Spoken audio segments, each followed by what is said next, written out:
I'm excited to be here with you all, and thank you for stopping in. We're going to discuss GraphQL and how this course will help you. So you might say, Joseph, this sounds like a full-on sales pitch, and I am not going to 100% disagree. But if we were just trying to stuff this down your throat to get no value to you, then yeah, that would be a waste of your time. But Chris and I, as we have spent a lot of time thinking about strategy, direction, the future of Adobe Commerce / Magento, um, we are incredibly excited about this because of the value that it brings you. And so it's my goal to, well, not officially my goal, but it's something that I want you to see is the value that this brings you is like 100, right, at least 10 times, if not 20 times more than the money you're going to pay for this course. Just because of the amount of information and the way this information is presented to you. So I guess you could say in that way it's a sales pitch, but it really isn't because we've worked to put so much value into this course, and I am really, really excited about it. So Chris is the one who designed this course, did just a phenomenal job with this. And I'm really excited that to have him on here. We're going to talk through. And Chris, I don't know, maybe you can give a quick background as far as your agency or your previous agency life before coming over to SwiftOtter to do training. Oh, well, sure. I've been working in Magento for 10 years, over 10 years, Mhm. I guess. So it's basically been my professional life for as long as I can remember at this point. Okay. I started with Classy Llama because I live in Springfield, Missouri, and I knew somebody that was like, hey, we've got a cool startup here where I get to do cool programming stuff. And so I joined there, and that's how I got into Magento, and then that's just you know how things go. Like I became an expert on Magento, and so that's the knowledge that I get to offer everybody. So I've been at a few different agencies and just done everything from just like being deep in the code, building stuff on the front end and the back end, to solutions architecting, to doing tech lead stuff, to building documentation. Yeah, everything to do with Magento. And one of the things that I really appreciate about you is that you do have that agency experience. It's a somewhat different skill set than I than if somebody, for example, was to work at a merchant, and so it's and I'm not saying those are different levels. They have different like areas of expertise, but at the end of the day, there's a little more pressure usually with agencies, and you kind of learn a bit different of a workflow, a little bit different process, and so that's ultimately what's coming out through these courses and your work here. You've already built out the professional developer course, which is a phenomenal course. It made some additions on the expert developer and now GraphQL. So I'm excited about that. Why don't you share with me a little bit your story as far as I guess our story, but you tell it, how we came to build out this idea of a GraphQL course. Sure, and I mean anybody who was also on our stream about Adobe's Master Architect exam kind of knows how this started, because Yep. this started with us taking a look at, well, realistically, how can we prepare people for the Master Architect? And the Master Architect is unlike anything else as far as the Magento certifications. It lives up to its And name. I have all of the Magento certifications, like all of the kind of the grandfathered in ones from the pre Adobe days. I think the Developer Plus is what got translated kind of into Master Architect, but the Master Architect exam today is very different than that. And like if you look at the study guide for it, there's basically the objectives are like know a lot about Magento. I mean, it's very little more specificity than that. And so That's right. like we as starting to figure out how do we prepare people for that, I took the exam and failed miserably. And so we saw that we have a lot of work to do for like the topics we need to cover to prepare people. Yep. And I noticed that there were a couple topics that stood out to me as like I got a lot of questions on these compared to other things. Yep. This is clearly something that Adobe really wants to emphasize, and GraphQL was one of them. I probably got 4 or 5 questions on GraphQL or more than that. and that's something I've had less exposure to in the Magento stack compared with other things. When a lot of developers are probably in that boat, Mhm. because if you haven't yet started to build, a PWA build or support any other kind of headless integration, you probably haven't dealt with it much. Yep. Um, and so like we said, well, let's take those couple topics that like were really emphasized on the exam that a lot of devs probably need more in-depth knowledge Mhm. on, and let's start preparing people on that knowledge.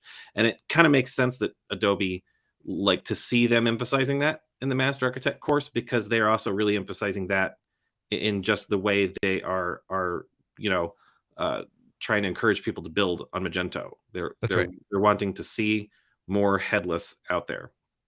A Um, and I will so say, kind of as a consequence to that, I keep hearing of more and more failed headless projects, which, yes. like, some real spectacular fails, like, in the seven-figure range. So, like, it's a big deal to know how to do that as well, to be able to pull it off, and GraphQL is maybe I'm jumping ahead of myself. GraphQL is a part of that too. Well, yeah, well, maybe we should explain why GraphQL relates to that, because Yeah. this is not a PWA course. So this Mhm. isn't a course that's going to like uh, focus on any topics about actually Mhm. building a front end application. But any kind of headless integration that you're doing, whether you're building a PWA front end for the store or supporting some other kind of headless integration with a mobile app or whatever, Right. GraphQL is the language or the protocol that you are going to be communicating with the Magento backend with. Mhm. And so I have worked with GraphQL and Magento before. I've done a project where I was like the back end dev supporting the PWA build, or like PWA maintenance project that we took over, that had some pre-existing GraphQL customizations in it. Mhm. But I was one of those devs that tasked, like, hey, we need to build out some more GraphQL customizations. Right. And coming to that, from my knowledge space, it was easy enough to be like, oh, okay, well, I see, I see there's a reference to this resolver class and these GraphQL schema files, and I can build one of those, and I can make it spit out data. And very much coming at it from a more traditional API mindset, like this single entry Right. point mindset.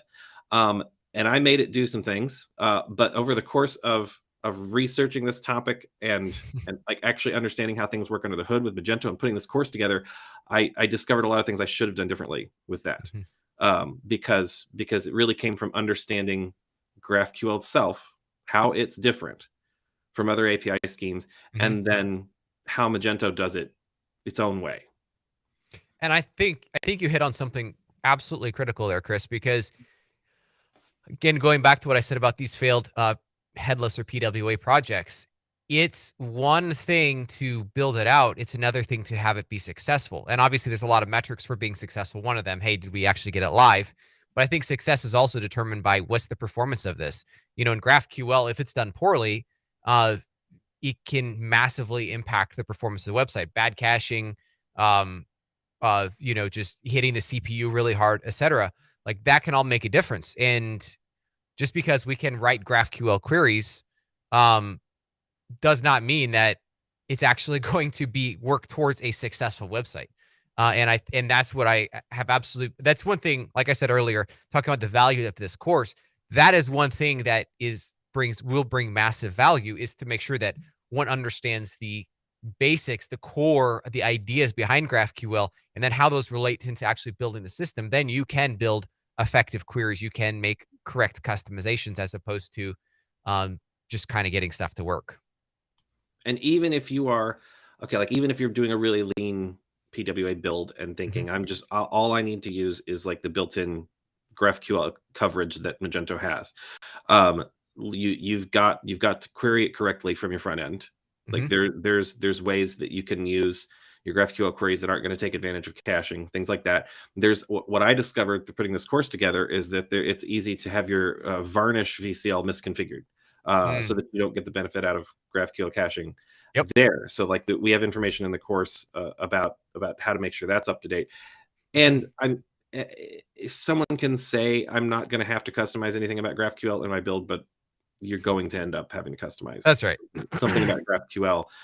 And so, Yeah. like I said, like building up this course and gaining that knowledge there made it click for me, where I understood, oh, okay, this is how GraphQL looks at things. It's like, this is how it uses this Mhm. recursive data resolving process and all this flexibility that you have for how you're going to build out your logic to Mhm. respond to a GraphQL query. Like I learned things about how to let the GraphQL runtime do its job and not try to muck around in that. And there's also layers to the way Magento implements it that are important to understand when it comes time to like debug something That's right. with its catalog queries and stuff. Like you have all these hard coded GraphQL schemas in the code base, but if you're fetching products with GraphQL, you're not going to find like your EAV attributes in that hard coded schema, and yet they're Mhm. there That's right. in in the schema, Mhm. and you're able to query them. And so like diving into all this showed me under the hood how something like that done. And there's tools there that would make it very, very doable to do your own kinds of like dynamic adding information to GraphQL schema if you had requirements Mhm. like that. That's right. So it's a lot to uncover. Absolutely. Well, again, it's GraphQL at its surface level seems complex. With a little bit of working with it, one can get maybe some of the general idea and maybe get some stuff done. But it really is through investing the time, a lot of time in learning how does it work, what are the ideas behind it. Then one really becomes a master. And the goal with this course is that we like chop in half or take it, maybe even take off 75% of the time that it takes to actually get to that point of knowledge. We've gone through the work, we boiled it down to distill to present these ideas as quickly as possible, so you can just grasp on it, get the grasp of it, and run with it as quickly as possible, as opposed to, yeah, just trying to fight through and um, reinvent the wheel every time. So the goal is that this saves you a lot of time, a lot of frustration, as well as teaching you those important caveats so that you are able to avoid stepping on those landmines here as you build or modify these type of queries. Yeah, we deep dives too. Like we literally, that's something you're not going to find in the Magento documentation. Hmm. We've got sessions in the course where we're literally debugging, stepping through how Magento parses GraphQL schema files and how it like resolves a query at runtime. And that, like, again, that taught me a lot about things like how Magento works with the underlying GraphQL library that it's using, like PHP extension, and how those two work together. And just as good as a deep dive, because the deep dive is kind of like you have, if I could use this example, I'm not throwing project managers under the bus here, but like project managers, I think a challenge that they have is they get into the nitty gritty of the project, but they have to zoom out, right? And so the deep dive gets into that like line by line of a project, but then we got a treat for you. And because we zoom out and we then boil it down in the form of a diagram, at least I think most of those have a diagram that is associated with them. And it's very helpful for you to get in to be able to get that big picture idea also associated with those deep dives. Particularly if you find yourself in a situation where something like your GraphQL queries aren't working the way you need them to, and you got Yeah, to debug why. that's right. That's right. Yep. Absolutely. So again, that's where our goal is to equip you as quickly as possible to become a absolutely excellent developer. Um, GraphQL is here to stay. Where was this tool I just saw yesterday? That they just Braintree just announced their GraphQL implementation. So GraphQL is here to stay as a framework, as an idea. Yeah, it'll probably change in Magento a little bit years to come, but that core concept of GraphQL is not leaving. It is here to stay. In fact, I can see it probably replacing REST on a good number of occasions. I mean, GraphQL has its place, REST has its place, just like SOAP has its place, right? So there will be some shaking out of these different areas as we're going to see over time. In other words, GraphQL is just not going away. So master it now, and you'll be glad you did, because it'll save you a lot of grief here in years to come. Absolutely. Go ahead. You had something to say? Nope, just agreeing. Okay. Um, one thing just to note is that this course is, you can see it in my background there, is 69 through the end of the day Friday. So we have what, day and a half left. On that $69, it'll go up past that once we get to Saturday morning. So again, I suggest that this is, I mean, our goal is to create very economical training. Not the highest stuff in the industry, but incredibly good value that helps you achieve what you need to be in order to be a great developer. Again, as probably most of you who are listening to this work at an agency, there are probably some of you that work with merchants, but like most of you work at an agency, and agencies, the whole idea that it exists, obviously, is to get work done, but you have to get it done right. And making this $69 or $99 investment will help you be able to make good direction, good decisions to build a platform that is stable for your clients. That's the number one goal of what we all do for our merchants. The merchants are clients that we work with, is building good tools, good applications, so that, and with the idea that it lasts for many years to come, which makes it investment as opposed to technical debt. And so this course will reduce technical debt. I can't obviously guarantee anything will eliminate any technical debt, but it will significantly, massively reduce it and make you much more successful as a developer in this area. So, Chris, any other comments or thoughts that you wanted to throw in there before we open up for questions? No, but I think that, I mean, your note about how much how valuable this is, in particular, if you're working in an agency context, Mm-hmm. I think is really on par, because in that context, you need to be ready when that PWA build comes along that you Mm-hmm. haven't done before, and not be scrambling to master that piece of your tool set That's right. once you sign the deal. That's right. Yep. Well, if nothing else, you're going to be able to have intelligent conversations about this, as it relates to making modifications, understanding what is available already in Magento, as opposed to, trying to wing it through those technical sales conversations and then hoping you get the deal. So yeah, will help even with technical sales in that way. Good comment. Nafisa, good question there. Is this GraphQL course potentially good for DBAs and technical PMs? Chris, what do you think? Yeah, I think so. So there is, it covers things all across the stack, including Mhm. including how. Well, I mean, we walk through a whole exercise for uh, building a module, and how we're actually querying data under the hood, and then translating that into a GraphQL response.